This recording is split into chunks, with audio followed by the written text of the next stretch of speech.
Speaker sir, fear and anxiety in the minds of farmers of Salsette and the rest of the state who are facing huge losses due to excessive monsoon this season. It has been reported that around 1,500 hectares of paddy fields under cultivation in Salsette have been submerged, thus destroying the paddy sown in the fields. I urge the Minister for Agriculture to disburse the compensation as soon as the applications are in. Speaker sir, आणि एक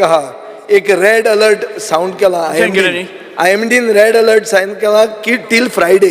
की पावस भरपूर पडटलो म्हणून रस्त्यार phone पडल्या भुरग्यांक हॉलिडे दिया म्हणटा हांव मुखेलमंत्र्या कडेन हांव रिक्वेस्ट करता की इश्कोलाक वतली भुरगीं एक म्हाका रिपोर्टर आयलो तुकाराम पडलो म्हणटा तो doctor Chandrakant Shette speaker sir ना एक मिनिट हे सिरियस मॅटर हे भुरग्यांचे इश्यू मातशें हाजेर मुखेलमंत्र्यान उत्तर दिवचें रेड अलर्ट आहा पावस पडटा हांव म्हणटा भुरग्यांक सुटी दी फ्रायडे मेरेन शेतकऱ्यांचे कॉम्पेन्सेशन झिरोवर आसा शेतकऱ्यांचे कॉम्पेन्सेशन आनी भुरग्यांक सुटी हांवें डायरेक्टर ऑफ एड्युकेशनाक सकाळीच इन्स्ट्रक्शन दिला मातसो रिव्यू घे म्हणून आनी ताज्या उपरांत सांजे पर्यंत डिसायड करता.